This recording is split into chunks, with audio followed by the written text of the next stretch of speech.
أعوذ بالله من الشيطان الرجيم. بسم الله الرحمن الرحيم.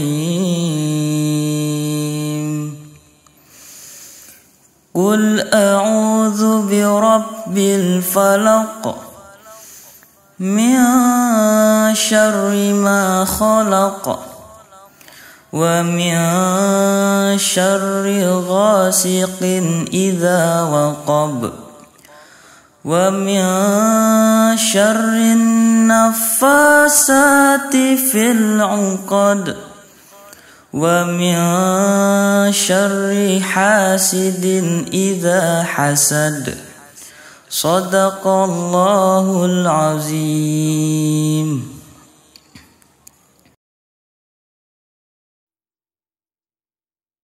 Uhayyikum tahiyatan islamiyah, tahiyatan min indillah, tahiyatan yukramu biha ahlul jannah, tahiyatan tudahilul qulub sururan wa salaman. Assalamu alaikum warahmatullahi wabarakatuh.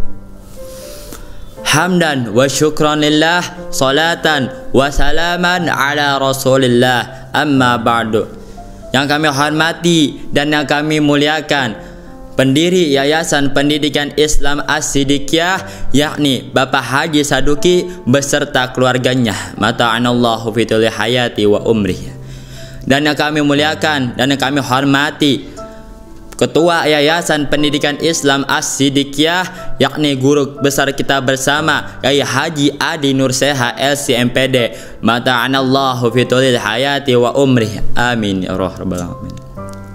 Dan yang kami muliakan dan kami hormati pula seluruh dewan guru yang ada di Yayasan Pendidikan Islam As-Siddiqiyah, yang tidak bisa saya sebutkan asmanya satu persatu, tapi tidak bisa mengurangi rasa hormat dan ta'zim saya kepada beliau-beliau semua. Dan tidak lupa pula teman seperjuangan santri di Pondok Pesantren Modern As-Siddiqiyah yang sama-sama berjuang menuntut ilmunya Allah, mencari berkahnya guru. Semoga kita bisa mendapatkan itu semua. Amin. Amin ya Allah ya rabbal alamin. Yang paling pertama dan paling utama, marilah kita panjatkan puja dan puji syukur kita kepada Allah Subhanahu wa taala, yang dimana Allah Subhanahu wa taala telah memberikan kita nikmat iman, nikmat Islam, sehingga kita bisa menghela nafas sehingga akhir kita nanti. Amin ya Allah ya rabbal alamin.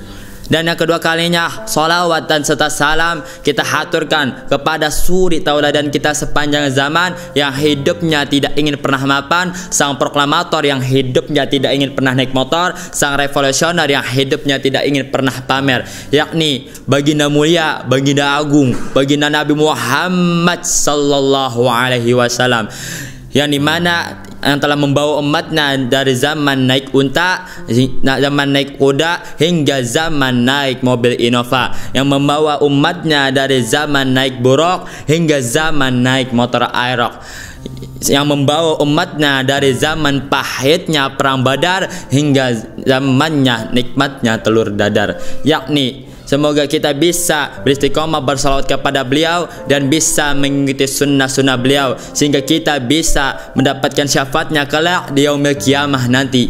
Amin. Amin ya Allah ya rabbal alamin. Sahabat-sahabat TV As-Siddiqiyah, cinta merupakan fitrah alami bagi manusia. Dengan cinta manusia saling mencintai, menghargai dan saling memberi. Cinta telah hadir sejak zaman Nabi Adam alaihissalam di surga. Ketika itu Allah Subhanahu wa taala menciptakan Sayyidah Hawa sebagai pasangan hidupnya Nabi Adam alaihissalam. Nah, dari sinilah cinta hadir sebagai anugerah yang paling luar biasa dari Allah Subhanahu wa taala. Oleh karena itulah dalam kehidupan manusia, cinta muncul dalam berbagai hal, seperti mencintai anak, istri, keluarga, sahabat, teman, dan bahkan harta dan tahta. Cinta yang abadi dan suci adalah mencintai Allah dan Rasul-Nya, sebagaimana yang ditanyakan oleh sahabat kepada Rasulullah, "Ya Rasulullah, apa itu iman?" Lalu Rasulullah pun menjawab, ayyakunallaha wa rasuluh ahabba ilaika mimma siwahuma, yang artinya apabila Allah dan Rasulnya lebih kamu cintai daripada selain keduanya. Hadis riwayat Imam Ahmad. Sahabat TV As-Siddiqiyah, kadang di dalam hati manusia ada rasa terbesit, rasa tertarik kepada lawan jenis. Rasa tertarik itu memang wajar karena fitrahnya alami manusia demikian. Seperti laki-laki rasa tertarik kepada perempuan dan sebaliknya, perempuan pun tertarik kepada laki-laki. Namun harus diingat oleh kita adalah santri yang menjunjung nilai moral dan etika, dan kita beriman kepada Allah Subhanahu wa taala dan Rasulnya. Oleh karena itulah kita harus mengetahui batasan-batasan kita dalam bergaul terhadap lawan jenis di dalam agama Islam. Salah satu kesalahan fatal dalam pergaulan adalah pacaran. Kenapa? Karena pacaran itu mengganggu pelajaran kita, mengganggu hafalan kita, dan bahkan mengganggu khusyuknya kita dalam beribadah kepada Allah Subhanahu wa taala. Karena ketika sedang belajar kita terbayang wajahnya, karena ketika sedang menghafal teringat namanya, dan bahkan ketika kita khusyuk dalam beribadah kepada Allah Subhanahu wa taala kita terngiang kata-katanya. Oleh karena itulah jika santri sudah berani dengan pacaran, maka ia akan menghadapi kemunduran prestasi di sekolah dan merosotnya kekhusyukan kita dalam beribadah kepada Allah Subhanahu wa taala. Sahabat-sahabat TV As-Siddiqiyah, menurut para ulama, pacaran itu termasuk perbuatan yang diharamkan oleh Allah Subhanahu wa taala. Kenapa? Karena pacaran itu awalnya hanya rasa suka, kemudian rasa itu diungkapkan kepada lawan jenisnya, lalu berkomunikasilah secara langsung ataupun tidak langsung. Lalu mulailah saling tatapan, pandangan, dan bahkan saling pegangan. Jika demikian, ia akan terjerumus ke dalam lubang perzinahan yang akan membawanya ke dalam neraka yang sangat panas. Na'udzubillahi summa na'udzubillah. Bahkan Nabi Muhammad SAW pernah bersabda mengenai hal tersebut. Apa sabda Nabi? Setiap anak Adam telah ditakdirkan bagiannya untuk berzina, dan itu suatu yang pasti akan terjadi. Tidak bisa tidak. Seperti zina mata adalah dengan melihat, zina kedua telinga adalah dengan mendengar, zina lisan adalah dengan berbicara, zina kedua tangan adalah dengan meraba atau menyentuh, zina kedua kaki adalah dengan melangkah, dan zina hati adalah sesuatu yang kita inginkan atau berangan-angan. Lalu kemaluanlah yang akan yang membenarkan atau mengingkari yang demikian. Hadis riwayat Imam Muslim. Sahabat-sahabat TV As-Siddiqiyah, mari kita menjauhi perbuatan tersebut yang diharamkan oleh Allah Subhanahu wa taala, seperti melihat lawan jenis yang bukan mahram secara berlebihan. Itu akan membuat mengkotori hati kita. Jika hati kita kotor, maka pikiran pun kita akan kotor. Jika hati dan pikiran kotor, maka lisan kita pun akan kotor. Oleh karena itulah kita sebagai remaja muslim dan muslimah, kita harus menjaga pandangan kita. Jangan sampai kita ikut tren-tren pacaran, surat-suratan, apalagi berduaan dengan lawan jenis yang bukan mahram kita. Itu orang ketiganya, maka orang ketiganya adalah setan. Sebagaimana yang disabdakan oleh baginda Nabi Muhammad sallallahu alaihi wasallam, ala la yakhluwanna rajulun bi amra'atin illa kana thalithahuma syaitan. Bahwa tidak seorang laki-laki itu berkhalwat dengan seorang wanita kecuali yang ketiganya adalah syaitan. Hadis riwayat Imam Ahmad. Demikianlah tausiah yang bisa saya sampaikan. Semoga kita bisa terhindar dari perbuatan pacaran yang diharamkan oleh Allah Subhanahu wa taala, yang akan menjerumuskan kita ke dalam lubang neraka jahanam. Na'udzubillahi summa na'udzubillah. Sebelum saya akhiri, izinkan saya berpantun. Langit senja merah merona, merah di tepi bagaikan bara. Pacaran itu pintunya zina yang akan mendapatkan dosa tak terkira. Khusma sofa wada'il kadar, ambillah yang baik dan buanglah yang buruk. Wabillahi taufiq wal hidayah. Wassalamualaikum warahmatullahi wabarakatuh.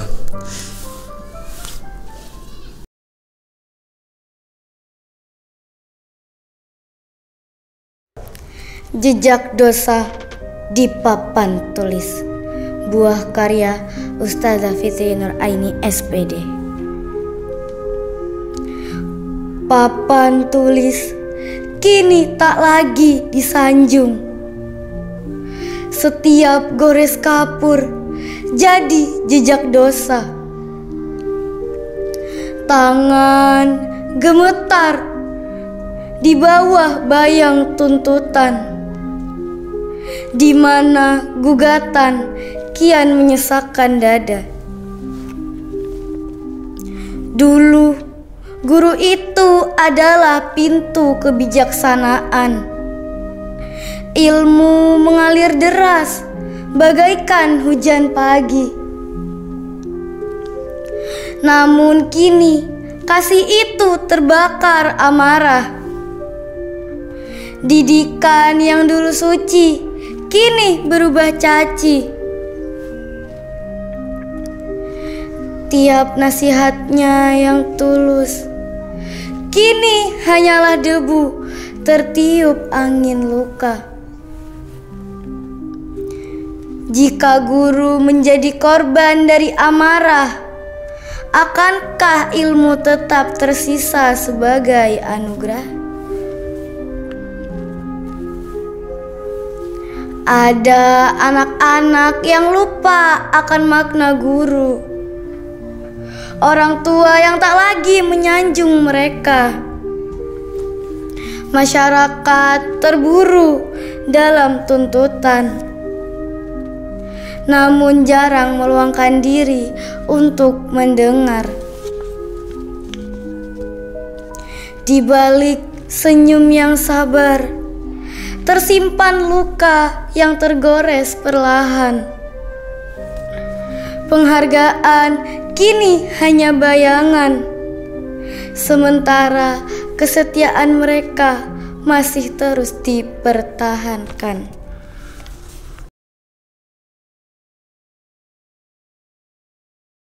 Alhamdulillah, alhamdulillahil malikid dayyan, wassalatu wassalamu ala Muhammadin sayyidi waladi Adnan, wa ala alihi wa sahbihi wa tabihi ala mariz zaman. Wa asyhadu an la ilaha illallah wahdahu la syarika lahul munazzati anil jismiyah wal jihati wal zamani wal makan. وأشهد أن سيدنا محمدا عبده ورسوله الذي كان خلقه القرآن.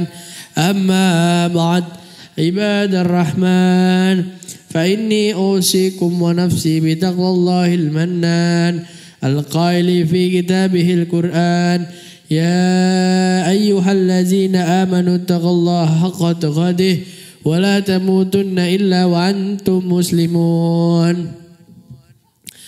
Ma'asyiral muslimin rahimakumullah. Menjadi sebuah keniscayaan bagi kita untuk senantiasa meningkatkan ketakwaan kepada Allah Subhanahu wa taala melalui langkah menjalankan segala perintahnya dan menjauhi segala larangannya. Pentingnya hal ini, maka berwasiat takwa menjadi salah satu rukun dan kewajiban yang harus dilakukan oleh khatib dalam setiap khutbahnya. Jika tidak berwasiat takwa, maka tidak sahlah khutbah Jumatnya. Mengungkapkan rasa syukur juga menjadi sebuah kewajiban bagi kita semua atas karunia nikmat tiada tara yang Allah berikan kepada kita. Syukur ini menjadi pemantik terus ditambahkannya nikmat-nikmat Allah SWT yang padahal jika kita menghitungnya, maka tiada sanggup kita melakukannya. Ma'asyiral muslimina rahimakumullah. Di antara nikmat yang harus kita syukuri adalah dianugerahkannya nikmat kemerdekaan dan keamanan di tanah air Indonesia. Kondisi yang kita rasakan saat ini bukan tiba-tiba datang begitu saja. Keamanan dan kenyamanan dalam bingkai kemerdekaan yang dengan pengorbanan jiwa raga dan berhasil mengusir penjajah. Kondisi yang kita rasakan saat ini bukan tiba-tiba datang begitu saja. Keamanan dan kenyamanan dalam bingkai kemerdekaan yang kita nikmati adalah berkat wasilah perjuangan dari pahlawan Indonesia. Mereka berjuang dengan pengorbanan jiwa raga dan berhasil mengusir penjajah dari bumi pertiwi. Sebagai orang yang pandai bersyukur, jangan sampai kita lupakan jasa dan spirit para pahlawan dalam perjuangan ini. Semestinya kita harus meneladani semangat para pahlawan mereka untuk diaplikasikan di era saat ini. Jika pahlawan dulu berjuang dengan mengangkat senjata, maka kita berjuang untuk mengusir kebodohan dan ketertinggalan sebagai modal menjaga kemerdekaan ini. Cara perjuangan saat ini adalah dengan terus mengisi kemerdekaan dengan hal-hal yang baik, bukan sebaliknya. Mewarnai kemerdekaan dengan sikap-sikap negatif yang akan merongrong integritas secara eksistensi bangsa. Terlebih di era digital saat ini, di mana berbagai narasi, informasi provokatif sering muncul di media sosial. Kita dan khususnya para generasi harus dipahamkan agar tidak mudah larut mengikuti paham-paham yang ingin memecah belah bangsa. Para generasi muda khususnya harus terus disadarkan untuk meneladani spirit para pahlawan dan mengusir penjajah di zaman modern yang kerap masuk melalui perang pemikiran, yakni ghazwul fikri di media sosial. Setiap elemen bangsa harus disadarkan untuk tidak terprovokasi dengan berbagai upaya membenturkan keragaman yang ada di Indonesia. Keragaman agama, budaya, suku, dan adat istiadat yang ada di Indonesia tidak boleh menjadi pemicu pembercahan semua itu. Dan semua itu adalah sunnatullah dan ditujukan untuk kebersamaan dengan saling mengenal.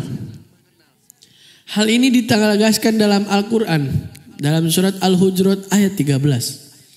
Bismillahirrahmanirrahim. Ya ayyuhallazina amanu. Ya ayyuhannasu inna khalaqnakum min zakarin aw unsa wa ja'alnakum syu'uban wa qabaila lita'arafu. Inna akramakum indallahi atqakum. Innallaha alimun khabir. Yang artinya, wahai manusia, sesungguhnya kami telah menciptakanmu dari seorang laki-laki dan perempuan. Kemudian kami menjadikan kamu berbangsa-bangsa dan bersuku-suku agar kamu saling mengenal. Sesungguhnya yang paling mulia di antara kamu di sisi Allah adalah orang yang paling bertakwa. Sesungguhnya Allah Maha mengetahui lagi Maha teliti. Ma'asyiral muslimin rahimakumullah. Generasi penerus kemerdekaan seperti kita saat ini harus meneladani nilai-nilai dan semangat dari pahlawan. Seperti keteguhan dalam memegang prinsip, keberanian dan kesabaran dalam meraih tujuan. Nilai-nilai ini harus diaplikasikan oleh elemen bangsa untuk mengisi kemerdekaan sesuai dengan kemampuan dan kapasitasnya masing-masing. Kita harus teguh memegang prinsip untuk mempertahankan kemerdekaan, sekaligus berani menghalau pihak-pihak yang ingin mengganggu kedamaian. Dengan kesabaran, kita harus terus membangun bangsa kita ini untuk meraih tujuan melalui persatuan. Persatuan ukhuwah menjadi hal yang penting sebagai komitmen mengisi kemerdekaan. Terkait dengan persatuan, salah satu ulama Indonesia yang bernama Kiai Haji Ahmad Siddiq mengemukakan konsep trilogi ukhuwah, yakni ukhuwah Islamiyah, persaudaraan sesama Islam, ukhuwah wataniyah, persaudaraan dalam ikatan kebangsaan, dan ukhuwah basyariyah, persaudaraan sesama umat manusia. Jika tiga persatuan ini bisa kita wujudkan dalam mengisi kemerdekaan, maka insya Allah kita juga bisa menjadi pahlawan. Bukan pahlawan yang merebut kemerdekaan dengan berperang mengangkat senjata, namun pahlawan yang mempertahankan kemerdekaan dengan mensyukuri dan mengisinya. Persatuan dan kebersamaan juga akan menjadi wasilah penjagaan dari Allah, sebagaimana hadis Rasulullah yang telah disabdakan, yadullahi alal jamaah, yang artinya penjagaan Allah berada di atas kebersamaan. Ma'asyiral muslimin rahimahumullah, meneladani para pahlawan sekaligus mengisi kemerdekaan ini bisa menjadi barometer tingkat syukur kita kepada Allah Subhanahu wa taala. Allah telah menegaskan bahwa jika kita bersyukur maka akan ditambahkan nikmatnya, termasuk nikmat kemerdekaan ini. Namun sebaliknya, jika tidak bersyukur alias tak tahu diuntung serta menganggap enteng perjuangan para pahlawan, maka tinggal menunggu waktu saja. Azab Allah akan datang kepada kita. Na'udzubillahi min zalik. Allah dalam surat Ar-Rahman ayat 13 pun mengingatkan manusia dengan sebuah pertanyaan. Fabi ayyi ala'i rabbikuma tukadziban. Yang artinya, nikmat Tuhanmu yang manakah yang kamu dustakan? Ayat ini diulang berkali-kali dan tentu bukan tanpa maksud. Kita diingatkan untuk senantiasa berpikir tentang kuasaan Allah dalam wujud nikmat-nikmat yang kita terima. Dengan melakukan muhasabah atau introspeksi ini, maka tentunya kita tidak akan menjadi golongan orang-orang yang kufur nikmat. Ma'asyiral muslimin rahimakumullah. Oleh karenanya, pada momentum kali ini, mari kita kuatkan lagi rasa syukur kita atas nikmat kemerdekaan yang telah diperjuangkan oleh para pahlawan sebuah bangsa. Semoga kita bisa meneladani mereka sebagai modal untuk mengisi kemerdekaan ini. Amin. Amin ya rabbal alamin. Barakallahu li wa lakum fil Qur'anil azim wa nafa'ani wa iyyakum bima fihi min ayatihi wa zikril hakim wa taqabbalallahu minna wa minkum tilawatahu innahu huwas samiul alim. Alhamdulillah ala ihsanihi wa syukrun lahu ala taufiqihi wa amtinanihi wa asyhadu an la ilaha illallah wahdahu la syarika lahu wa asyhadu anna sayyidana Muhammadan abduhu wa rasuluh ad-da'i ila ridwanih. Allahumma shalli wa sallim ala sayyidina Muhammadin wa ala alihi wa sahbihi wa sallim tasliman katsiran amma ba'd. Fa ya ayuhan nas ittaqullaha fima amara wa antahu amma naha wa'lamu anna Allah amarakum bi amrin bada'a fihi bi nafsihi wa thana bi malaikatihi bi qudsihi wa qala ta'ala inna Allah wa malaikatahu yusalluna 'alan nabi ya ayyuhallazina amanu sallu 'alaihi wa sallimu taslima. Allahumma shalli 'ala sayyidina Muhammad sallallahu alaihi wasallam wa ala ali sayyidina Muhammadin wa ala anbiyaika wa rusulika wa malaikatil muqarrabin waradallahu anil khulafa rasyidin Abi Bakrin wa Umar wa Utsman wa Ali wa ambaqiyatus sahabati wat tabi'in at-tabi'in lahum bi ihsanin ila yaumiddin warḍu 'anna ma'hum bi rahmatika ya arhamar rahimin. Allahumma ighfir lil mu'minina wal mu'minat wal muslimina wal muslimat al ahya'i minhum wal amwat. Allahumma a'izzal islam wal muslimin wa azil syirka wal musyrikin wansur ibadakal muwahhidiyah wansur man nasarat din واخذل من خذل المسلمين ودمر أعداء الدين وعلى كلماتك إلى يوم الدين اللهم ادفع عنا البلاء والوباء والزلازل والمحن وسوء الفتنة ما ظهر منها وما بطن عن بلدنا إندونيسيا خاصة وسائر البلدان المسلمين عامة يا رب العالمين. ربنا آتنا في الدنيا حسنة وفي الآخرة حسنة وقنا عذاب النار. ربنا ظلمنا أنفسنا وإن لم تغفر لنا وترحمنا لنكونن من الخاسرين. عباد الله إن الله يأمرنا بالعدل والإحسان وإيتاء ذي القربى وينهى عن الفحشاء والمنكر والبغي يعظكم لعلكم تذكرون. فاذكروا الله العظيم يذكركم واشكروه على نعمه يزدكم ولذكر الله أكبر.